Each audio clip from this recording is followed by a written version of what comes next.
Bom, nosso painel é sobre a governança e algoritmos de inteligência artificial. O tema do congresso já deixa bem claro que a gente está falando da transformação digital por qual a sociedade está passando.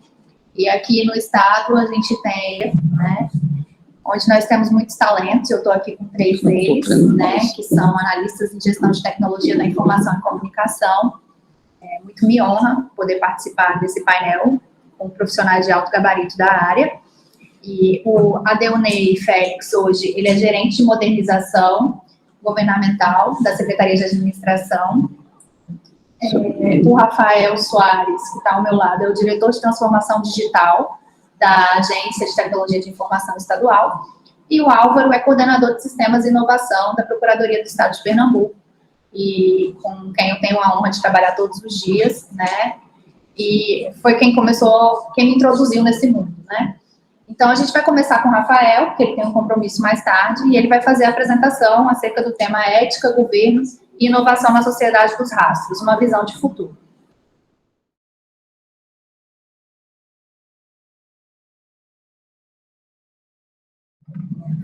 Estão vendo a minha estação. Boa tarde a todas e a todos. Primeiramente, gostaria de agradecer o convite do professor Arthur, aí cumprimentar meus colegas aqui na mesa. Muita satisfação de estar podendo dividir aqui um pedaço da nossa experiência nesse evento com a Maquina, com meu colega Álvaro, meu colega ATI, meu colega Adeunei, que somos, como todos dizendo, colegas de profissão aqui da Agência Estadual de Tecnologia de Informação. Venho falar um pouco aqui do tema sobre ética, governo e inovação na sociedade dos rastros, uma visão do futuro. Então, meu nome é Rafael Soares, sou analista de gestão em tecnologia da informação do governo do estado de Pernambuco, servidor público, tá? Sou diretor de transformação digital atualmente na ATI, há 22 anos na área de tecnologia da informação, mestre em ciência da informação pela Universidade Federal de Pernambuco e tenho passagens lá no NTI, onde eu fui estagiário ainda na época do NTI, tá? E passagem também pela Prefeitura de Jabotão dos Guararapes, recentemente, voltando ao Estado. Uma questão que eu venho trazer um pouco aqui, né? Um dos impactos recentes do ponto de vista, se a gente pensar na história como um todo, né? Mas que impacta fortemente a nossa sociedade atual, é a questão do crescimento demográfico.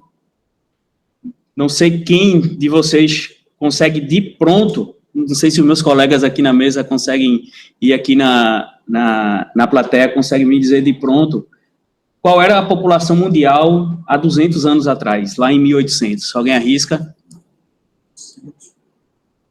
Em 1800. Arrisca, Danei? Alguém arrisca? Meio bilhão. 1 bilhão, professor. Muito obrigado. Então, nos últimos 200 anos, nós crescemos de 1 bilhão para quase 8 bilhões de habitantes na Terra. Aqui está o crescimento da população mundial nos últimos 2.000 anos. Então, a gente vê um crescimento contínuo e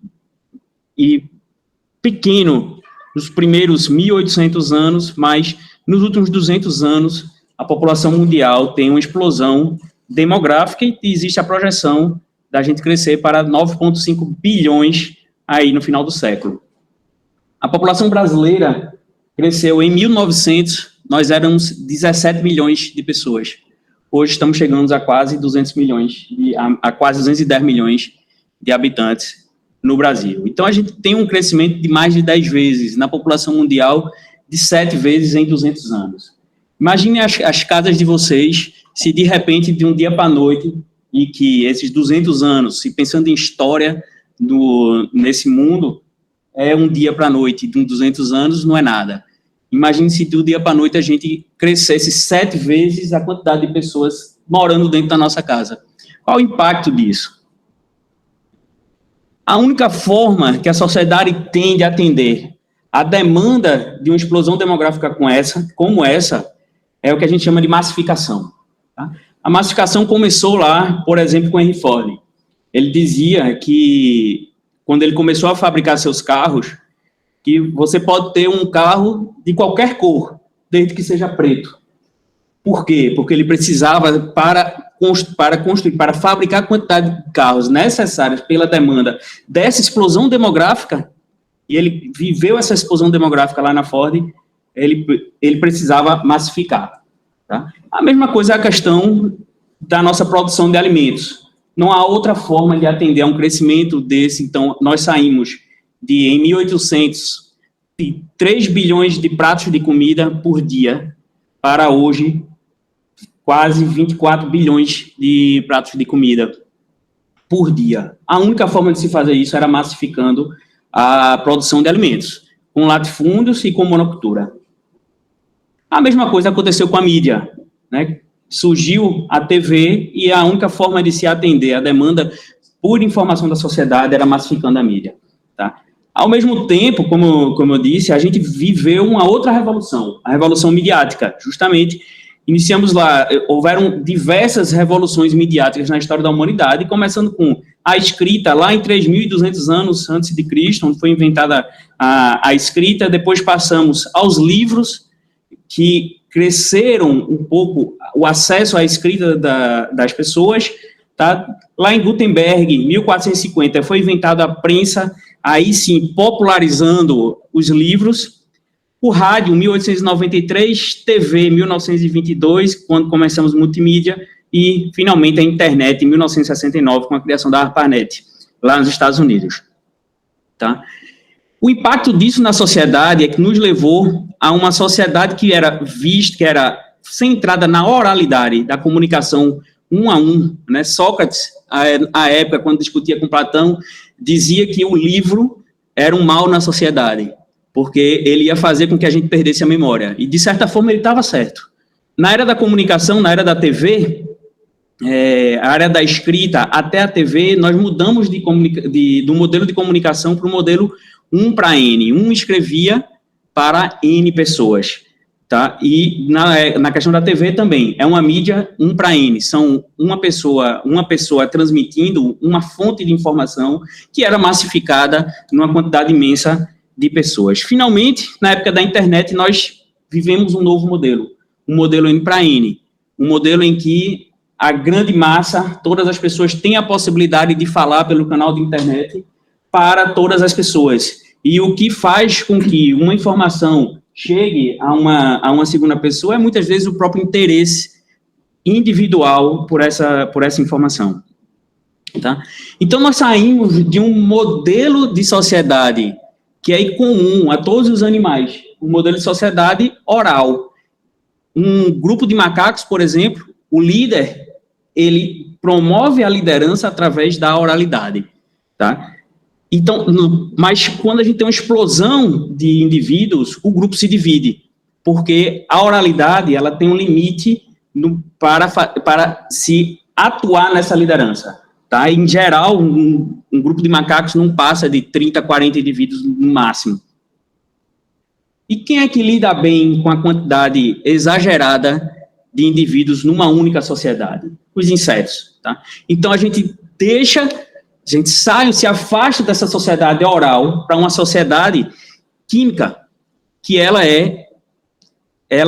tem o seu centro, na verdade, em rastros. As formigas, elas trabalham com rastros químicos. Quando uma formiga passa em algum local, acha uma comida, ela deixa ali um rastro químico e todas as outras indivíduos acabam seguindo esse rastro químico. Nós somos formigas, só que formigas numa era de tecnologia. Nós somos formigas tecnológicas.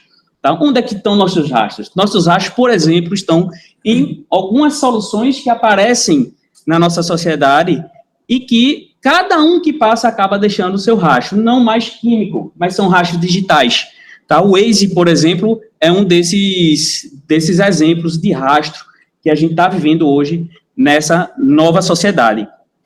Tá? Então, quando uma pessoa passa por um engarrafamento, ele deixa seu rastro lá, dizendo que esse local aqui não é um bom local para se seguir, e aí automaticamente a tecnologia nos encaminha para outros locais. A mesma forma está lá, toda vez que a gente compra, hoje em dia, um produto na internet, ele nos pede para deixar com algumas estrelinhas lá, dizendo, esse produto é bom ou não é? Eu posso confiar numa pessoa, num indivíduo que eu não conheço, que está lá no interior do Amazonas, mas que vende um sapato que eu gostei. Só que esse cara já vendeu 1 milhão de sapatos, está lá com 5 estrelinhas no seu perfil, eu confio. Por quê? Porque antes 1 milhão de pessoas passaram por aquele rastro, deixando um bom caminho, deixando a sua marca.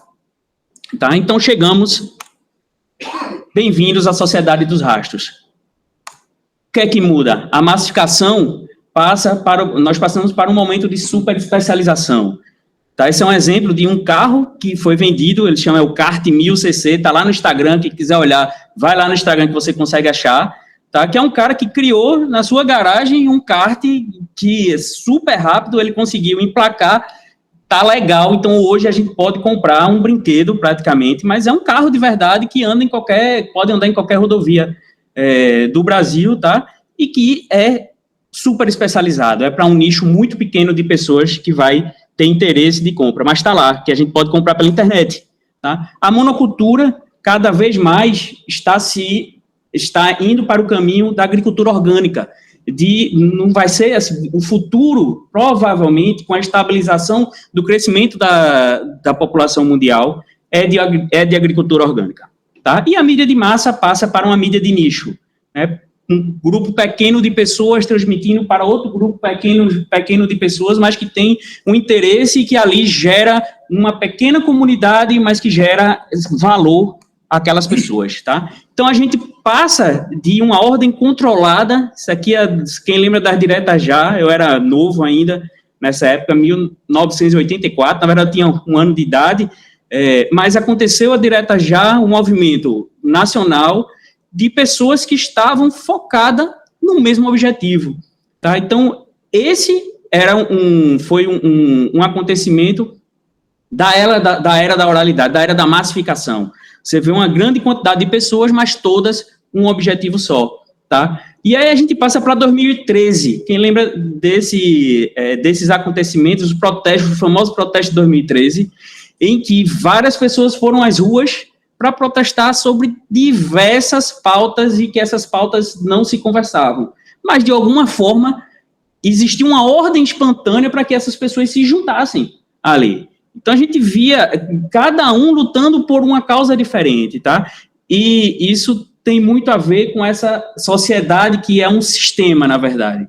O Frígio Capra, no seu livro, A Teia da Vida, no seu livro A Teia da Vida, ele dizia isso, que um sistema organizacional, um sistema de pessoas, qualquer que seja ele, uma de suas características é que existe uma ordem espontânea que ela emerge de qualquer sistema. São estruturas que emergem naturalmente de um sistema que aparentemente é caótico, porém, quando trabalham em conjunto esses indivíduos, surgem ordens espontâneas, e esse é um exemplo de uma ordem espontânea que surgiu naturalmente nesse mundo em que vivemos, tá?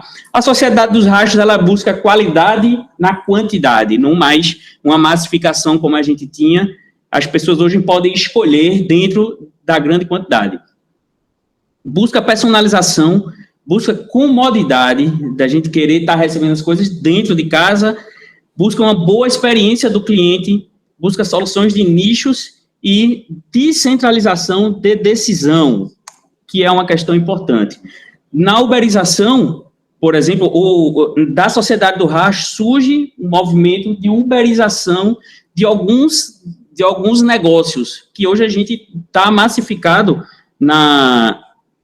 no uso pelos indivíduos, tá? Exemplos de negócios que estão surfando essa onda da uberização. O próprio Uber, o Rappi, o Airbnb e o Yellow, tá? Que é para aluguel de bicicletas. Tá certo? Então, qual é a diferença desse tipo de negócio para os negócios anteriores a ele? O YouTube, por exemplo. O YouTube, hoje, qual é a grande diferença dele para o Netflix? O Netflix tem uma pessoa ou algum grupo de pessoas pequeno que decide o que nós podemos ver na plataforma. O YouTube, não. O YouTube, qualquer pessoa entra lá, grava seu vídeo, coloca lá, se esse vídeo for bom, ele vai ser assistido por uma pessoa, 2, e aí o crescimento da audiência nesse vídeo vai crescer.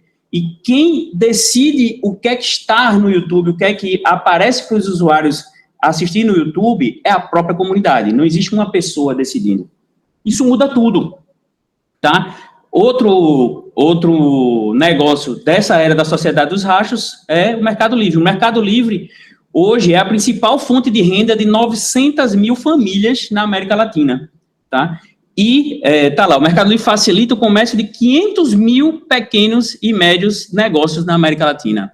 Então, a nova é uma nova economia que surge, que chama-se economia colaborativa, tá? Que a gente vem chamando de economia colaborativa, que vai mudar tudo. Tá? E uma das primeiras questões a se mudar é o que a gente estava falando, é o próprio modelo de gestão, pelo próprio modelo de controle que nós vivemos na sociedade, tá? O comando de controle, hoje, ele vai cada vez mais ser realizado pelos próprios usuários. Então, as grandes empresas que têm essa média gestão, a ideia é que no futuro, muito provavelmente, muitos dessa média gestão não existirão. O Uber, hoje, não tem um gerente decidindo se aquele motorista é bom ou ruim, se aquele motorista deve permanecer no aplicativo ou não. Não existe um gerente gerenciando os motoristas. Quem decide isso são os próprios usuários, dando suas notas, tá? Isso é a sociedade dos rachos. E aí, o seu negócio está preparado para essa sociedade? É algo que, cada vez mais, quem for empreendedor, quem estiver pensando em empreender e montar o seu próprio negócio, tem que estar buscando refletir. O impacto disso no governo, né? O modelo atual do governo é um modelo de um único ente que planeja, concentra poder de decisão. Então, o governo sozinho, aquela equipe governamental que nós hoje fazemos parte, certo?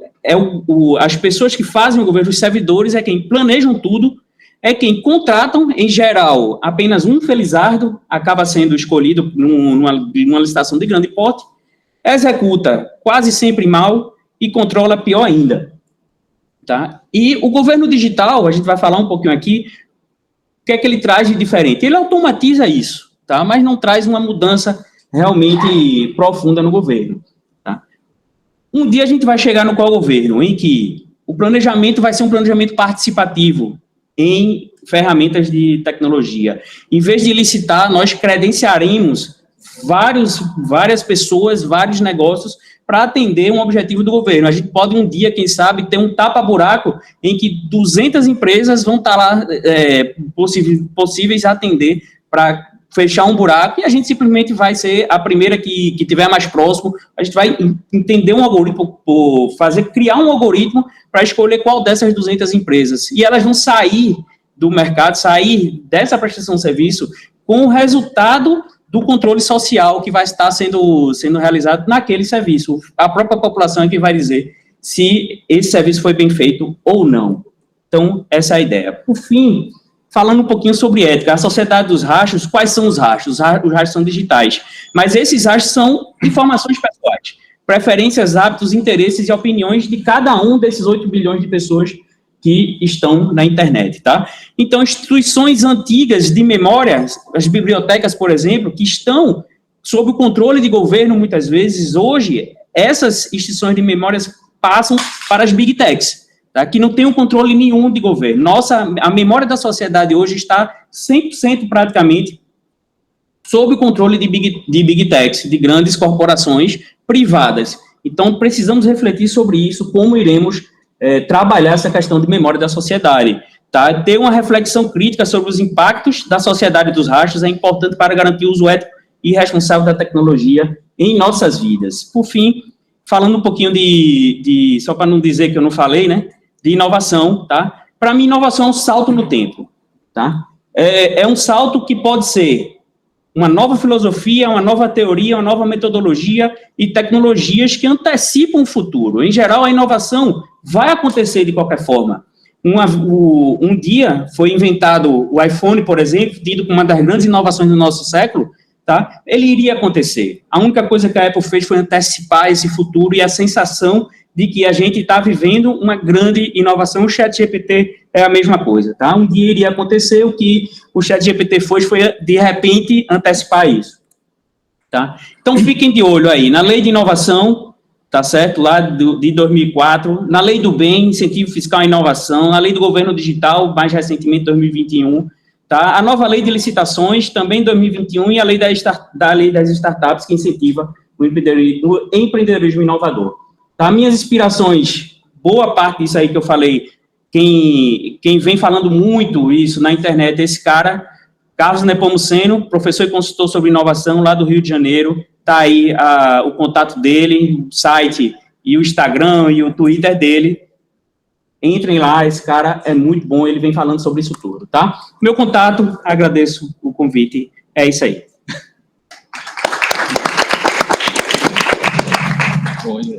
Excelente palestra, traz uma reflexão, né, sobre onde estamos e para onde vamos, né? Parabéns.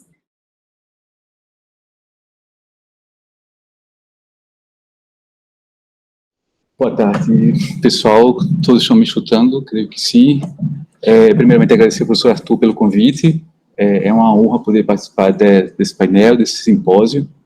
E sempre à disposição, querendo sempre contactar. Estou sempre à disposição. Agradecer aqui a mesa, aos colegas da ATI, ao pessoal que está nos escutando aqui presencial e ao pessoal que está remoto, nos acompanhando aí na rede. Gente, meu nome é Adelmir Félix, sejam todos bem-vindos, bem-vindas. Eu sou analista em gestão de TI, servidor aqui do Estado, 15 anos servindo aqui ao Estado, na carreira de analista em gestão de TI. Atualmente estou na Secretaria de Administração, onde lá na Secretaria a gente trabalha com projetos para melhorar a vida do cidadão, melhorar a experiência do cidadão no contato com os serviços públicos. Não é? 15 anos de Estado e mais quase isso também na iniciativa privada. Não é? A minha área de formação é computação também, tenho mestrado na área, atuo também como professor e faço parte também de um grupo nacional, que é um grupo de trabalho de transformação digital do CONSAD. O CONSAD é o Conselho das Secretarias de Administração do Brasil, e esse grupo de trabalho ele tem a finalidade de agilizar a transformação digital nos estados. Então, esse grupo de trabalho hoje, ele consegue atuar em todos os estados e o Distrito Federal. E eu coordeno um desses grupos, que é a parte de governança. E eu vou falar um pouquinho sobre ele aqui ao longo da minha apresentação. Eu gosto sempre de falar, antes de começar a falar sobre transformação digital, que transformação digital tem menos a ver com tecnologia do que outras coisas, né? As tecnologias, elas estão aí na nossa vida, né? IA, blockchain, analytics, e tudo demais, né? As tecnologias estão aí. A grande coisa do processo de transformação digital é você transformar as empresas para poder usar da melhor forma esses recursos de TI, dentro do universo, dentro do valor público, considerando o governo, que você quer dar com essas tecnologias. E aí entra toda uma fase de transformação de cultura, que é mais importante, muitas vezes requer mais esforço na transformação das organizações do que a tecnologia. As tecnologias estão ali, né, já disponíveis para serem usadas. O grande desafio é você saber usar essas tecnologias para estar agregando ao que a tua empresa quer, seja ela uma entidade pública, seja ela uma entidade privada. E aí, para falar de transformação digital nos governos, né, que foi a demanda aqui, a tarefinha de casa que me foi dada, e aí é importante falar do que o governo federal ele vem fazendo ao longo dos anos. E aqui, tirando todo aspecto político da coisa, até porque esse esforço que o governo federal vem fazendo já é bastante tempo. Então, o governo federal vem trabalhando nessa ênfase de governo digital, digitalizando esses serviços, e ele começa a ser reconhecido como mundialmente. Então, no final agora de 2022, o Banco Mundial colocou o Brasil como o segundo país do mundo com mais maturidade digital. Isso já é um reconhecimento. Um outro índice também, esse da ONU, o EGDI, o Índice de Desenvolvimento e Governo Eletrônico, coloca o Brasil ranqueado na posição 49. Poxa, Dani, por que a diferença? Um é segundo, o outro é na posição 49ª posição. É porque eles têm indicadores diferentes. Mas o que é mais importante aí, que a gente vê, mesmo nesse índice aqui, o EGDI, da ONU, que você vê uma ascensão do Brasil na temática de governo digital. Muito disso aí atrelado ao que o governo federal vem fazendo, né? para a digitalização de serviços, e não só isso, né, fomentando essa iniciativa junto aos estados. E não só no fomento disso aí, como também na elaboração de algumas leis que acabam sendo como norteadoras para que os estados comecem a transformar os seus serviços públicos. E aí existem várias leis, a lei da LGPD, lei de acesso à informação, o colega Rafael citou algumas leis aqui, e eu trouxe aqui a lei 1429 de governo digital, que ela tem, o intuito dela, a alma dela, é fortalecer a construção de um governo mais digital. Então, tentar que o governo seja 100% digital, um governo mais aberto, um foco no cidadão, né? E eu gosto de brincar que o foco deve ser não no usuário do cidadão, mas foco do cidadão. É um pouquinho diferente, quando a gente muda isso aí. Na eficiência do serviço público, desburocratização, participação social, e aí é um paradigma que a gente precisa quebrar. Quando a gente fala em participação social, é trazer o cidadão para ele participar do desenvolvimento das soluções dos serviços que ele vai utilizar. Muitas vezes a gente governa, a gente utiliza, a gente pensa nas demandas que o cidadão quer, nas soluções que ele vai utilizar, mas dentro dos nossos escritórios, dentro das nossas secretarias. Então, isso é um paradigma que a gente precisa colocar. Hoje a gente já tem algumas iniciativas disso, mas o usuário muitas vezes testando uma solução que já foi desenvolvida, né? Acho a grande coisa é você trazer o cidadão, o conjunto do cidadão, para participar do desenvolvimento das soluções que ele vai usar. Então, esse é um paradigma. Então, essa lei tem um conjunto de diretrizes de governo digital que auxiliam e regulamentam como as organizações públicas podem trabalhar governo digital, seja no âmbito federal ou nos estados. Tanto aspectos de governo digital, como a parte mais técnica de o que deve ter uma plataforma de serviço para o cidadão, quais são os componentes. Tá? Falei em governo federal, aí eu trago um pouco do retrato para os governos estaduais, né? Vimos a visão do Brasil no mundo e como é que estão os governos estaduais quando a gente fala de transformação digital. E aí, para falar sobre isso, eu trouxe esse índice aqui da ABEPT, que é a Associação Brasileira de Entidades de Tecnologia, são as entidades de TI estaduais dos estados. E desde 2020, a ABEP, ela tem um índice que ela verifica a maturidade de governo digital nos estados, em 3 dimensões, né? A capacidade que o governo tem de oferecer um serviço digital, o serviço digital propriamente dito e a regulamentação disso dentro do seu estado. Né? E ela ranqueia os estados. Isso aqui, esse mapa aí, é um recorte da última edição de 2022, onde você vê aí os estados que estão ótimos. Rio Grande do Sul, tem um colega nosso aqui do Rio Grande do Sul, né? Rio Grande do Sul está ali como ótimo. Goiás, muito bom, alguns estados. Nosso Pernambuco ali como maturidade bom. Né?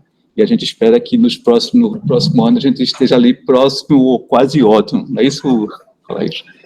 Mas isso aí é um recorte. E aí surge a pergunta, não é? Por que da diferença que existe em governo digital, já que a gente tem regulamentações, a gente tem o governo digital que disponibiliza regulamentação, ferramentas.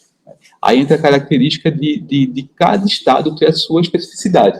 Né? Cada estado tem os seus problemas, tem os seus direcionamentos que querem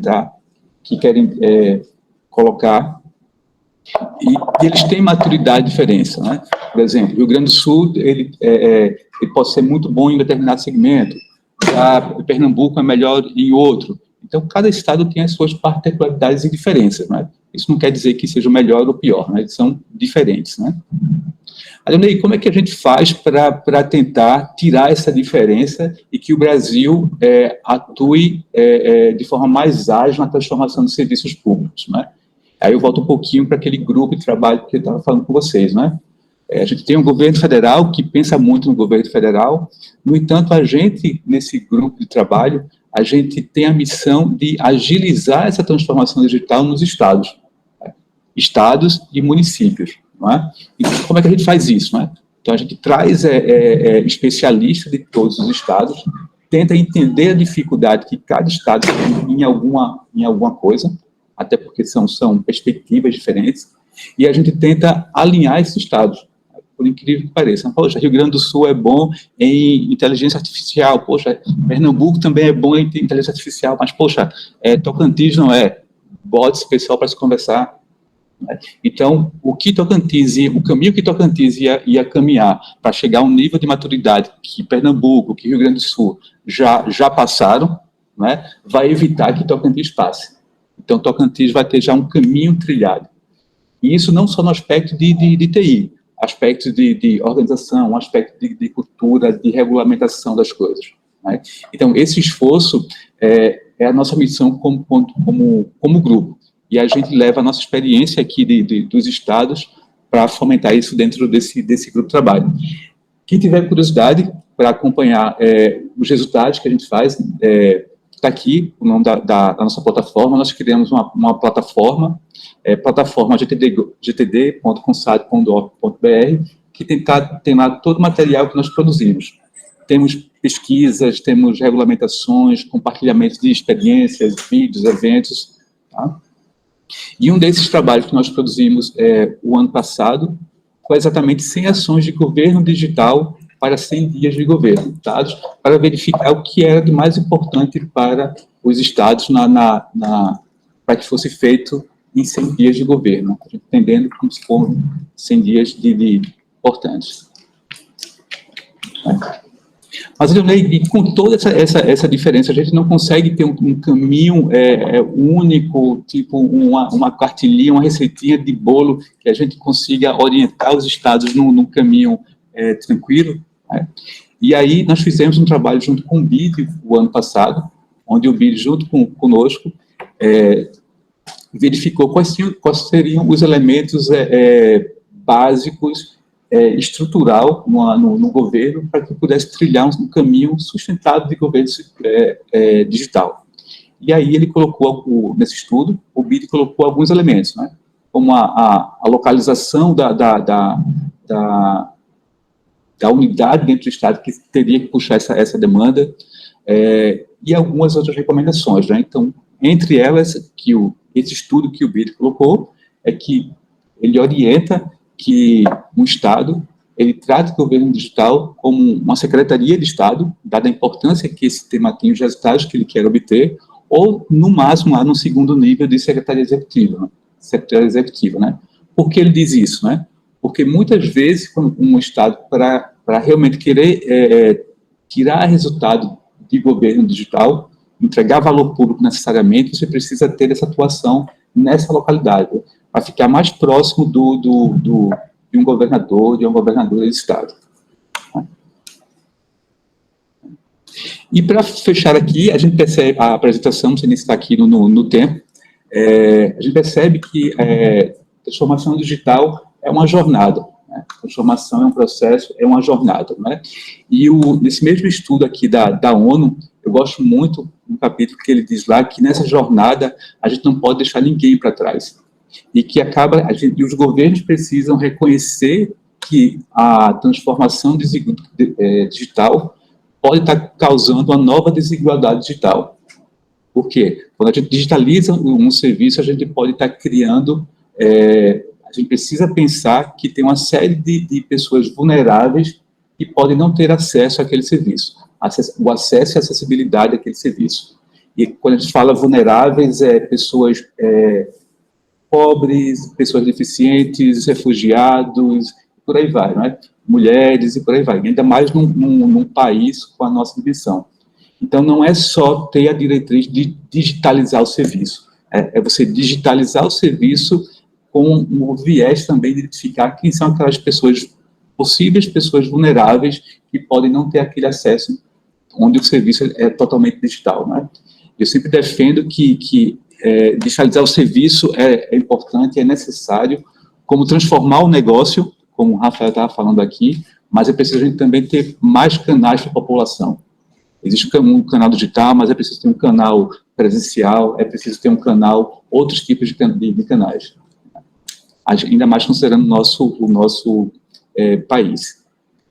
Bem, gente, mas acho que basicamente era isso que tinha que falar assim, no tempo aqui sobre transformação digital no governo.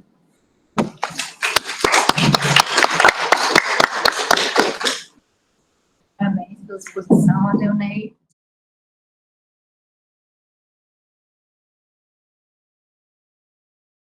Faz uma continuidade aqui. Eu vou falar sobre o impacto da transformação digital, né, na administração pública. Eu sou procuradora do Estado, sou doutoranda pela Universidade Federal de Pernambuco e aluna do professor Arthur.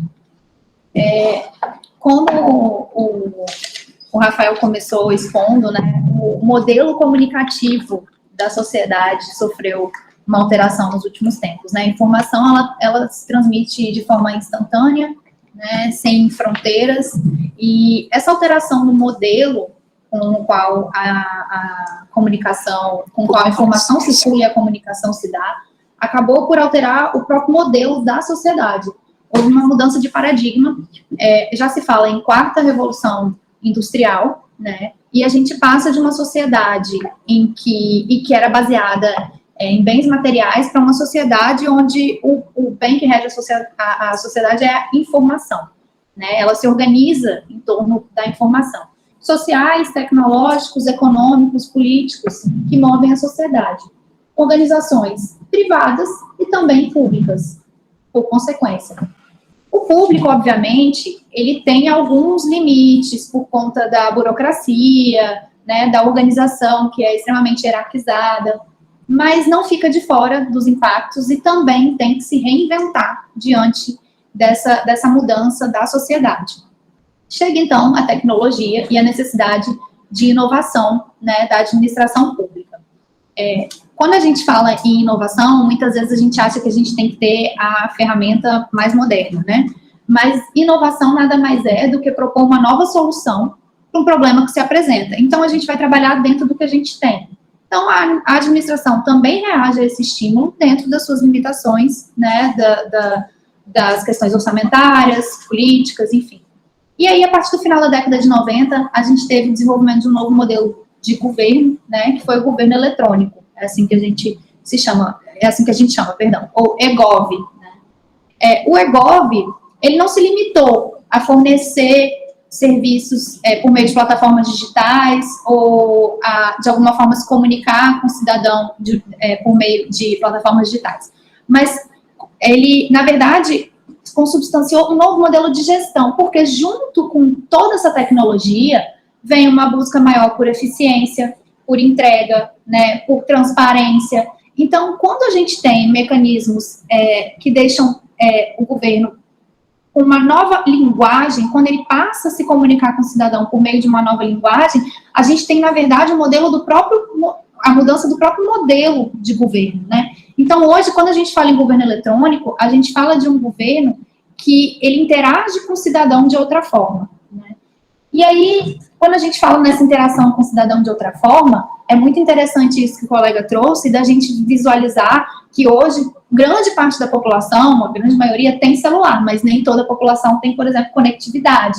Então, a gente precisa se atentar a isso para que a gente use a ferramenta certa para chegar em quem a gente quer chegar. Então, essa mudança digital requer, na verdade, que a gente apure o olhar para entender os problemas, né, para dar voz a quem deve ter voz, a quem é o foco daquela solução, para chegar nessa pessoa. E aí eu vou dar um exemplo, por exemplo, que em São Paulo, quando foi questionado sobre a questão de uma faixa exclusiva para ônibus, para mobilidade, fizeram pesquisas e a resposta foi negativa, da ampla maioria, mas quem participou dessa pesquisa não eram as pessoas que usavam ônibus. Então, a gente precisa entender primeiro o problema, em quem a gente quer chegar, para que a gente não tenha resultados mascarados. E aí vem a questão da informação que o governo tem que ter, da análise dessa informação, da proposta de solução e da avaliação se essa solução foi, de fato, eficaz para o objetivo, né? Aí, quando a gente fala de administração pública, a gente tem uma questão que é a resistência, de certa forma, ao novo, né? A questão da cultura, porque a administração pública, em regra, até para evitar, né, desvios, né, ela é regida pela legalidade, e quando a gente fala que a administração só pode fazer o que a lei permite, a gente pode chegar à conclusão de que a inovação é ilegal, né, porque o que é novo não vai estar na lei, então eu não vou ter a previsão, então o que eu estou fazendo é ilegal de alguma forma, e aí você expõe a pessoa que propõe o novo, de alguma forma, o gestor, né, a penalidades. Na verdade, a gente sabe que a legislação, ela pode ser interpretada, ela tem certa margem de flexibilidade para a gente chegar nessas soluções, né, e poder, sim, trabalhar com a inovação. Mas a gente tem uma mentalidade resistente, né, a gente tem uma mentalidade conservadora no serviço público, isso é uma realidade. E por isso é necessário que a gente mostre o impacto que a tecnologia pode trazer, né, na vida das pessoas. Ela precisa ver o benefício que ela pode oferir a partir daquilo, para então se engajar, né? E aí sim a gente consegue ter a participação, e a participação do gestor é fundamental. Então, para que a gente possa implantar essa questão da mudança tecnológica dentro da administração pública, a gente precisa de uma mudança cultural, e a gente precisa então engajar para que todo mundo participe, para que o gestor participe. A gente precisa coletar dados, a gente precisa propor soluções, a gente precisa ter atenção a isso. Caso contrário, a gente não vai conseguir driblar essa resistência. Além disso, a gente tem essa questão da exclusão digital, que é uma realidade no nosso país, então a gente precisa achar a ferramenta mais adequada, e além disso, a gente precisa ter uma multiplicidade de formas de participação, porque se a gente não abrir outras portas, por vezes a gente vai deixar de escutar alguém, né? A gente precisa também trabalhar na nossa legislação para que permita essa flexibilização de alguma forma, e a gente precisa, além disso, avaliar o nosso resultado, porque muitas vezes a gente implementa, mas a gente não avalia, e se a gente não avalia, a gente não pode melhorar, né? A administração, eu ia trazer aqui também que a administração precisa conversar entre si, porque muitas vezes a gente tem setores diferentes trabalhando na mesma coisa, e a gente não sabe, então a gente tem algumas questões internas, burocráticas, que também atrapalham. Mas eu achei muito interessante que o colega trouxe esse fórum de estados, né, que estão atuando em conjunto, porque é isso, a gente precisa de soluções desenvolvidas em laboratórios que a gente possa potencializar, porque muitas vezes as pessoas têm o mesmo problema, né, então a gente não precisa estar buscando soluções de formas separadas, a gente pode desenvolver uma que possa atender a todo mundo. Então a administração precisa também se organizar para conseguir implementar essas ferramentas tecnológicas. O que a gente tira de tudo isso é que, na verdade, a tecnologia está, sim, a nosso favor, né? Eu posso, hoje, fazer uma pesquisa online que me traz um custo muito menor para saber a opinião do cidadão, para saber qual o serviço que ele precisa. A gente tem postos de saúde, escolas. Então, esse dado, a administração já tem acesso, muitas vezes, ou ela pode coletar com um custo muito menor, né? Agora, é preciso trabalhar em cima dessa informação, e para isso a gente tem que trabalhar na formação de profissionais para que eles saibam identificar o problema, manejar esses dados e chegar a uma solução que seja, então, adequada.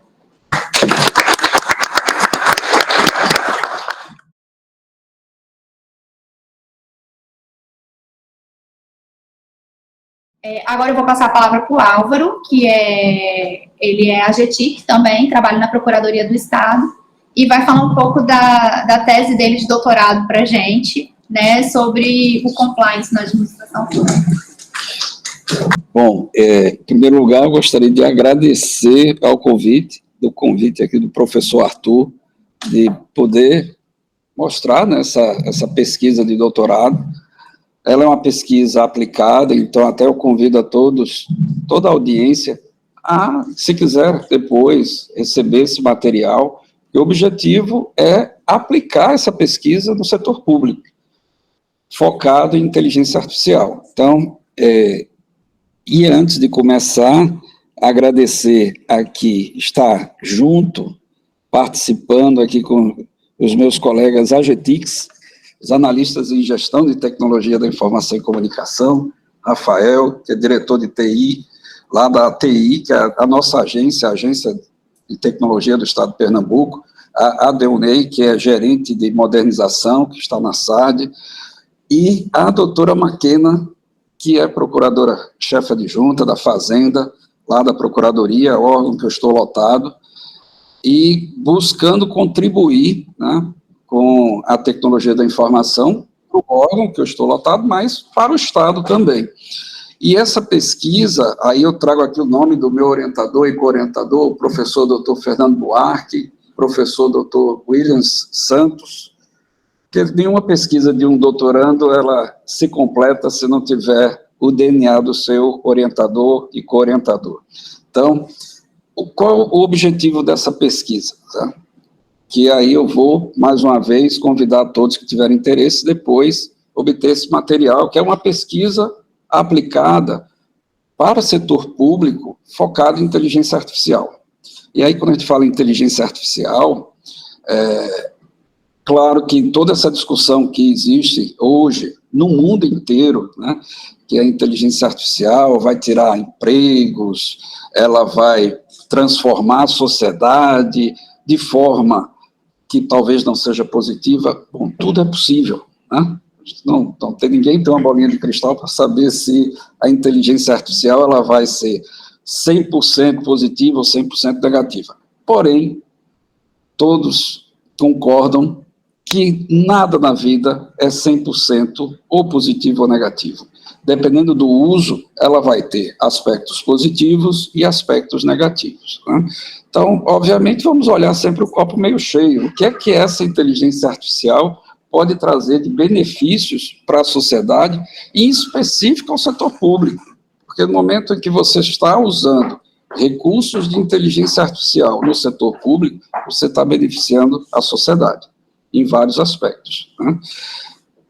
E trazendo aqui essa impressão, né, de um servidor público que conhece muito bem essa realidade que a doutora Maquena colocou aqui, que o meu colega Agetic colocou, que inovar no setor público é complicado, porque você fazer inovação na iniciativa privada, onde você está usando recursos próprios, e essa inovação pode ter sucesso ou não, aí a responsabilidade está na organização.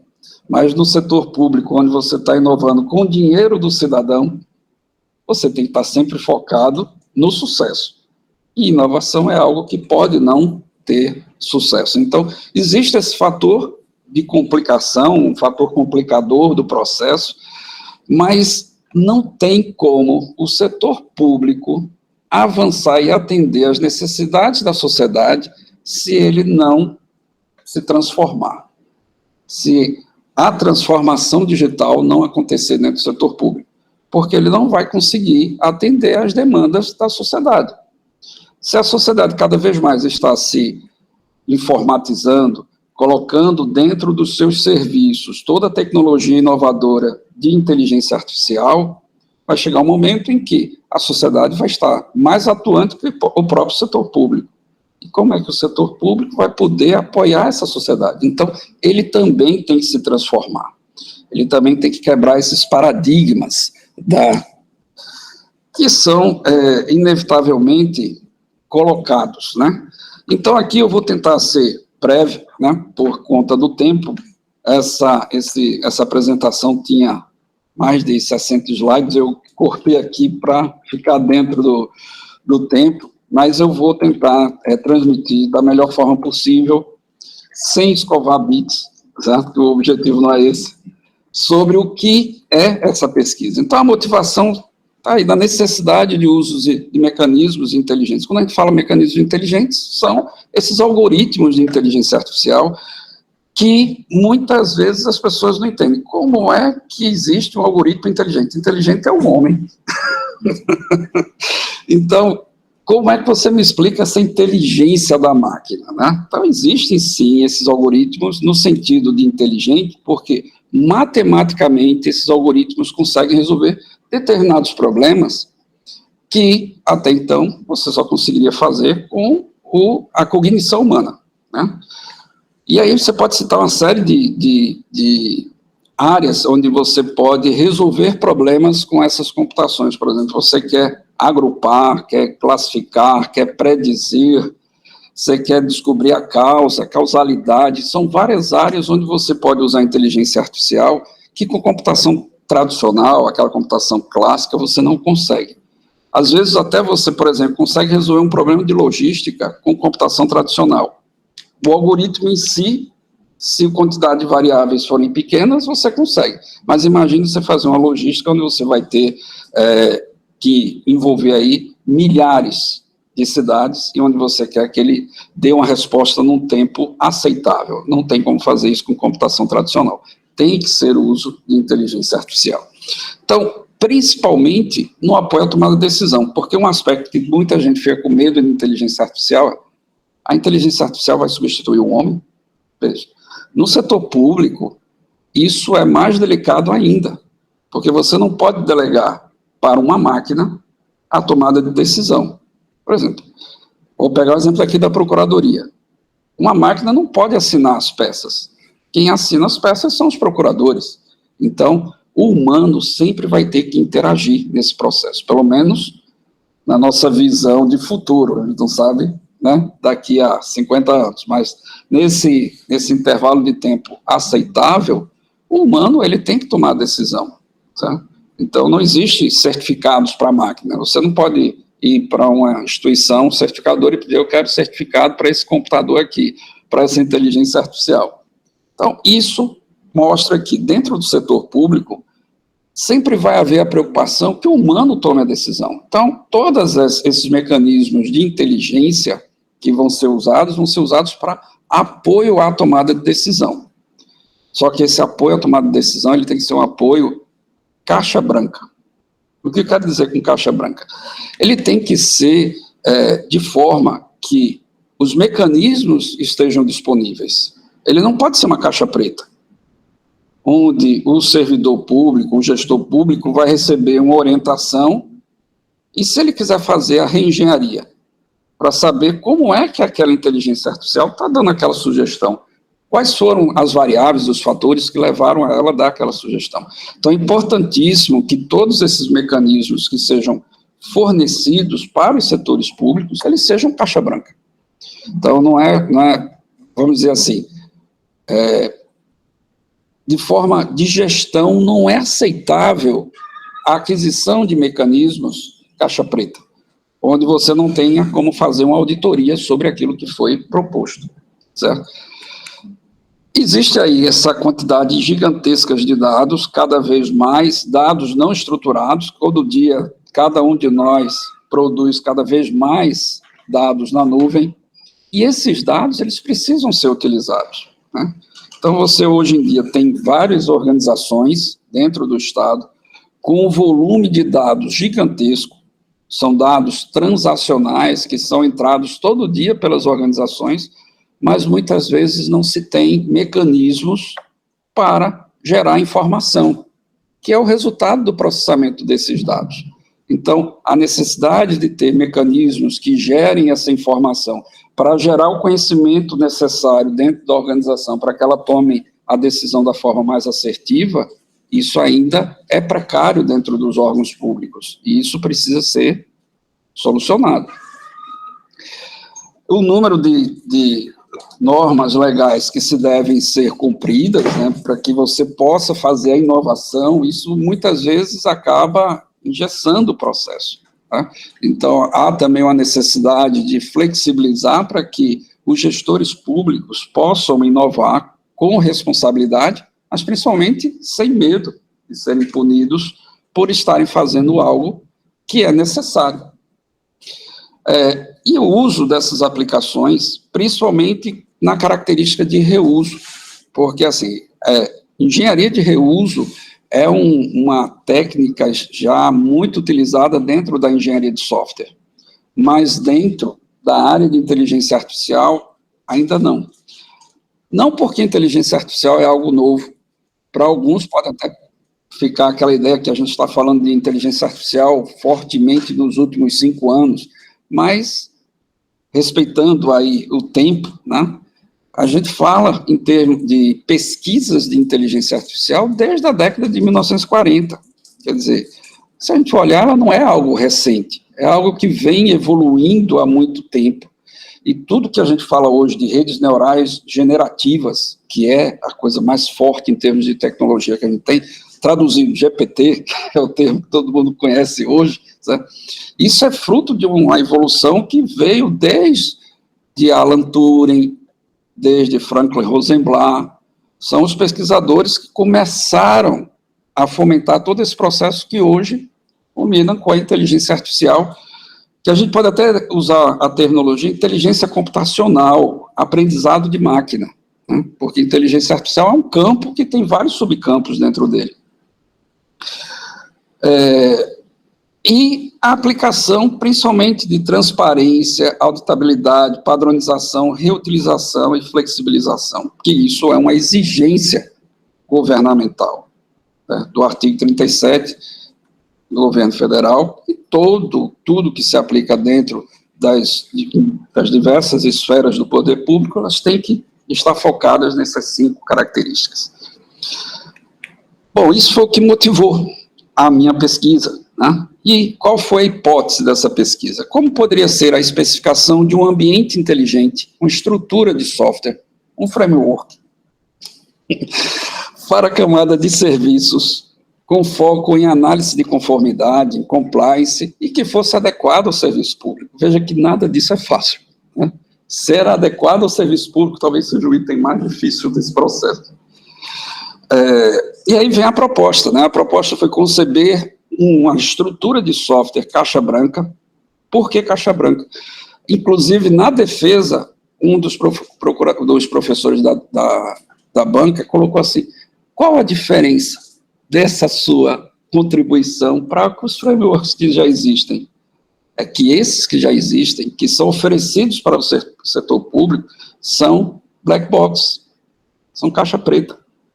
E muitas vezes o gestor público, quando ele diz, olha, eu vou tomar essa decisão, eu vou tomar por conta desses parâmetros.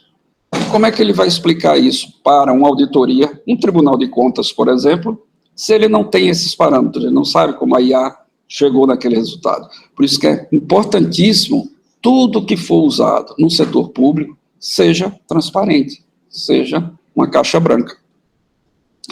Disponibilizado para diferentes tipos de usuários. Quando a gente fala hoje, e aí não é só setor público, é privado e público, você sempre vai ter 2 especialistas juntos, que tem que caminhar juntos para que qualquer coisa dê certo. Você precisa do especialista em negócio e o especialista em tecnologia.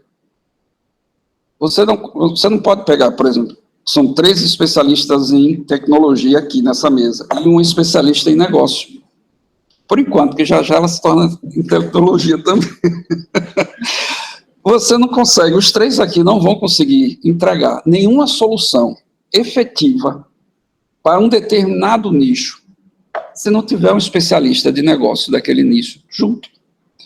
Porque o especialista em tecnologia é de tecnologia, mas ele não conhece do negócio onde ele está sendo aplicado, que é meio.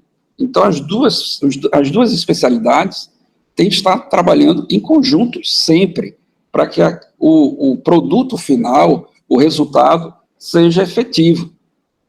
E aí vem uma contribuição dessa estrutura, porque ela tanto é focada para o especialista em negócio, como o especialista em tecnologia. Como? Para o tecnologia, hoje em dia, você tem muitos engenheiros de software, desenvolvedores, mas que não têm know-how ainda em inteligência artificial. São muito bons em desenvolvimento tradicional. Java, C#, até Python mesmo, mas quem já tem Python já está mais focado em ciência de dados. Mas as linguagens tradicionais, eles, às vezes, não conseguem visualizar qual algoritmo vou usar inteligência artificial para resolver tal problema. E aí é onde entra uma ferramenta, um ambiente, uma estrutura, que, baseado no problema, ele vai sugerir, olha, o seu problema é um problema de classificação. Os algoritmos que resolvem esse tipo de problema são esses aqui. Use esse.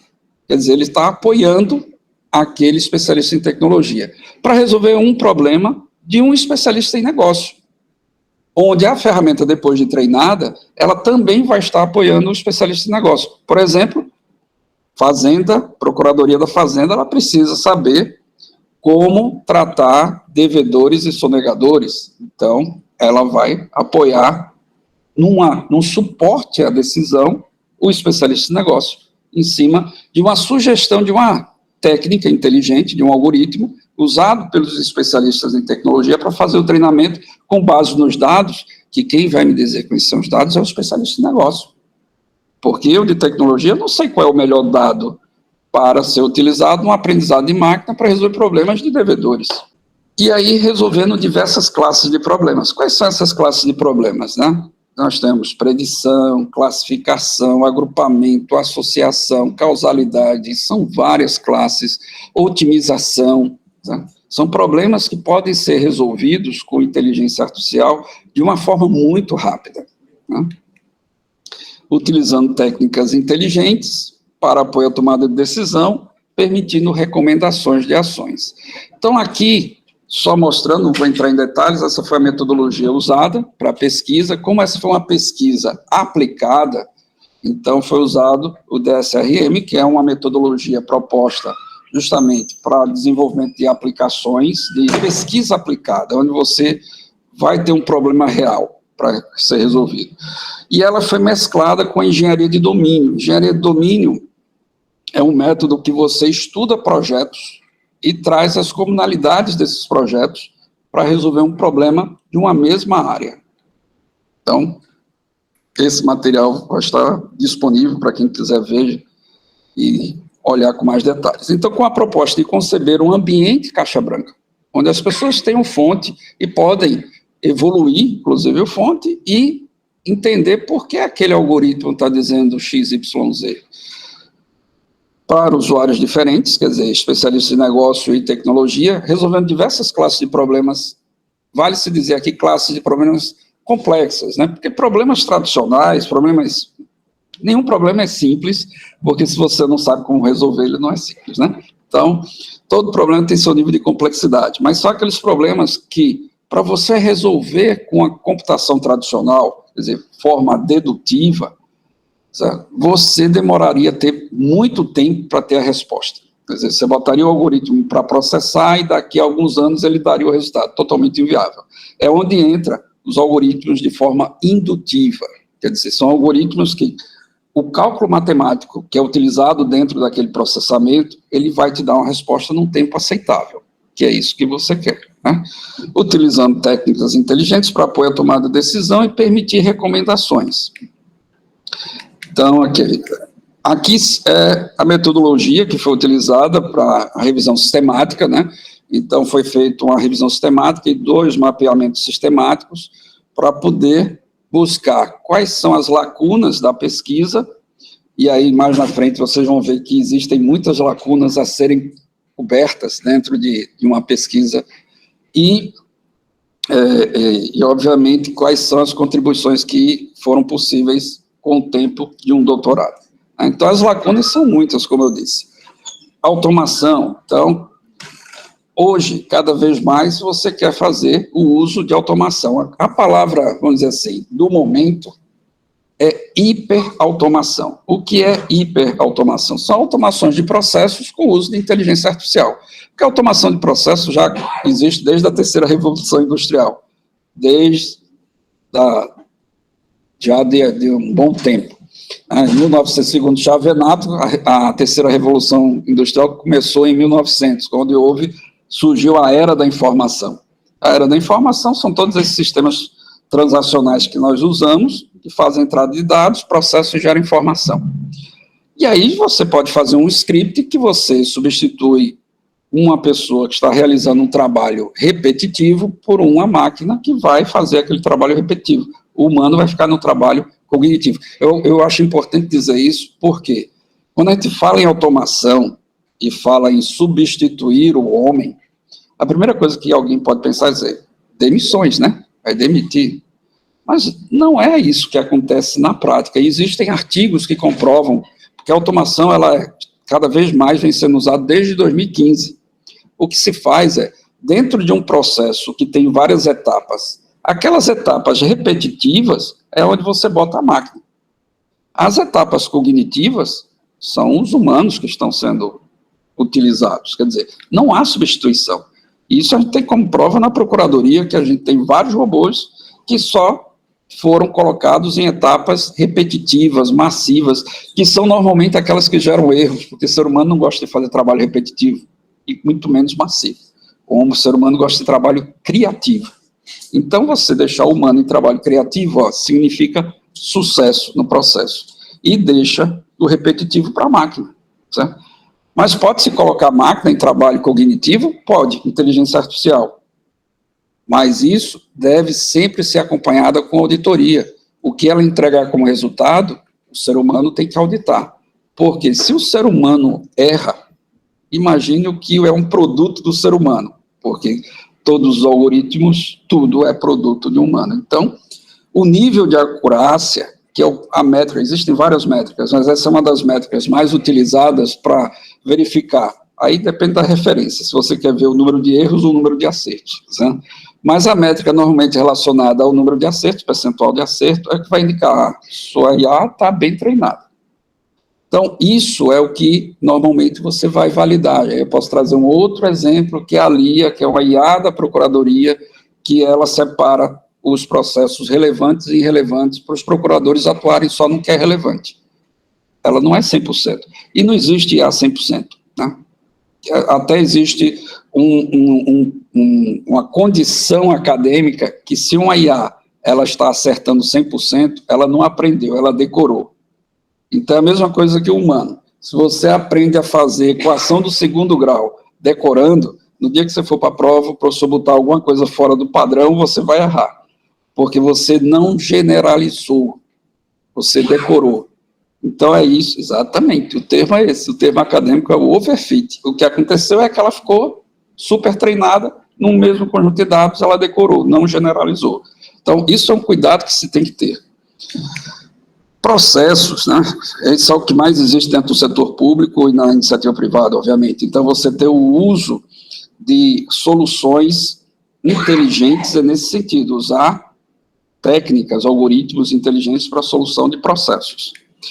Protocolização. Bom, aí quando foi feita a revisão sistemática, muitos dos artigos que trabalhavam, que colocaram, é que o setor público, ele segue um rito, um protocolo muito forte. E todos sabem que tem que ser seguido mesmo. A burocracia do setor público, ele não é no sentido pejorativo, é no sentido necessário. É o termo burocracia, porque você tem que ter métodos para validar aquilo que está sendo feito. Só que, cada vez mais, tudo na sociedade está se tornando ágil. Então, métodos ágeis é o padrão da nossa sociedade. O setor público, ele também tem que aplicar métodos ágeis, não só no desenvolvimento de sistemas, mas na solução dos problemas para o cidadão. A burocracia, o controle, aí vem um fator importante, né, porque quando a gente fala IA, inteligência artificial, e se a gente vai para o subcampo, que é aprendizado de máquina, machine learning, a gente está falando de algoritmos, que muitas vezes são algoritmos estatísticos, ou são sistemas especialistas, mas se a gente vai para deep learning, se a gente vai para redes neurais, aí são algoritmos que, até para quem faz, é complicado você tentar fazer uma reengenharia, porque os algoritmos de redes neurais, e aí tem várias técnicas ou modelos, aí posso falar de Multilevel Perceptron, posso falar do Convolutional Neural Networks, ou do tão hoje utilizado e que é transformador, que são as redes generativas. Né? Se você tentar fazer uma reengenharia desse processo, você precisa, vamos dizer assim, ter muito tempo e ter pouco conjunto de variáveis. Mas, normalmente, quando você faz uso de uma rede neural, você está trabalhando com milhões de registros e com centenas de campos e colunas. É muito complicado você fazer uma reengenharia onde o método que é usado para isso, ele usa ponderações e derivadas de função para poder chegar no equilíbrio de pesos e chegar no resultado que tenta simular a sinapse do nosso cérebro. Então, quem olhar uma arquitetura de uma rede neural vai entender o nível de complexidade que é você fazer uma reengenharia dessa computação que é feita nesse tipo de técnica. E aí gera aquele problema de controle, né? Você tentar explicar, vou tentar correr, viu, pessoal? A gestão, 5 minutos. Então, era para eu ter cortado a metade do que eu cortei. Gestão, legitimidade e privacidade. Olha, tudo isso aqui são temas que na revisão sistemática, certo? Mostrou que ainda existem muitas lacunas para serem pesquisadas, ou numa tese, ou numa dissertação, Bom, com base nessa revisão foi gerado esse diagrama de features, né, que são as características macros que devem ser abordadas para você ter uma estrutura de software caixa branca que permita resolver esse problema. Aqui é a estrutura, a proposta de uma estrutura, da arquitetura dessa estrutura, que é feita em camadas, que é MVC, Model View Control, que mostra o fator principal daqui é o núcleo dessa estrutura, o kernel dessa estrutura, que usa um formalismo chamado aprendizado de máquina por reforço. Existem 3 formalismos quando a gente fala de aprendizado de máquina: supervisionado, não supervisionado e por reforço. O que foi usado nessa proposição foi o por reforço. O reforço é um agente que aprende com o ambiente. É a forma de aprendizado humano. Eu vou trazer aqui uma forma bem simples para exemplificar. Imagine que você está num acampamento noturno e tem uma fogueira e você está afastado da fogueira, você está sentindo frio. E o que é que você vai fazer? Vai se aproximar da fogueira. Você vai se aproximar a um certo ponto onde vai se sentir confortável. Quer dizer, internamente, o seu corpo está dando sinais positivos em relação ao conforto, você está voltando a ter calor. Se você se aproxima demais da fogueira, você vai se queimar. Então, você vai começar a receber sinais negativos, que essa distância não é apropriada. Então, você vai se afastar um pouco. Essa interação do agente com o ambiente, a pessoa com a fogueira, ele internamente está recebendo retornos, recomendações positivas e negativas até encontrar o ponto ótimo. É exatamente assim que funciona um aprendizado de máquina por reforço. É exatamente assim que funciona o Atlas. Eu acho que vocês já devem ter visto, quem não viu, vai no YouTube e pergunta assim, robô Atlas. Vocês vão ver que é um robô que corre, que pula, pelo menos melhor do que eu. Né? Pelo meu shape físico aqui, ele está fazendo movimentação muito melhor do que eu. Né? Então, ele aprende nesse processo de aprendizado de máquina por reforço. Ele vai errando, como nós aprendemos assim desde pequenininho. Né? O bebê, quando primeira vez que fica em pé, cai, primeira vez que ele vai correr, cai, então ele está recebendo os estímulos internos, aprendendo a interagir com o ambiente. Essa entrega de contribuição da pesquisa foi justamente usando esse formalismo, que também permite, depois da entrega, usar formalismo de aprendizado de máquina supervisionado ou não supervisionado. Então, isso aqui é explicando como é essa interação do agente com o ambiente, que é mais ou menos isso que eu falei aqui para vocês. Eu vou correr, senão Maquena me fuzila. E Emerson tem que ir para o aeroporto. Isso aqui é o modelo, é a matriz, né, de recompensa, é o modelo como ele mostra essa interação positiva, negativa aí dentro. Isso aqui é o processamento interno, que ele mostra como ele contribui para o especialista em negócio e para o especialista em tecnologia. O diagrama de colaboração, que mostra essa colaboração entre o agente e o ambiente. E a experimentação que foi feita, né? Então, aqui foram criados 5 casos de uso para fazer a experimentação dessa estrutura do framework, né? Então, tem a portabilidade de usuário, escalabilidade de uso, multimodalidade, multiobjetivo e a comparabilidade. Então, foram utilizados, obviamente, obrigado pela Procuradoria, que permitiu que eu usasse os dados e as necessidades da Procuradoria para poder fazer essas experimentações, com essas simulações, né? Identificação da melhor forma de cobrança da dívida, descoberta do perfil do devedor, a seleção de documentos por característica, avaliação de produtividade e a seleção de processos prioritários. Bom, e aqui nós temos alguns resultados da análise da experimentação. Essa experimentação, ela foi feita de forma semi-controlada, ela não é uma experimentação ouro da ciência, né, onde eu teria que seguir todos os processos da escolha dos componentes, usando a técnica padrão. Aqui a gente foi uma experimentação por usuários, pela experiência de cada usuário, então foram 2 grupos, procuradores e AGTICs, que colaboraram, foram 49 ao todo, mas o resultado final, que depois das experimentações feitas com os casos de uso, o resultado foi bem positivo, como vocês podem ver aqui nos gráficos, que tanto os AGTICs, que são especialistas em tecnologias com muita experiência, e os procuradores, que são especialistas de negócio com muita experiência, deram um resultado, uma avaliação positiva.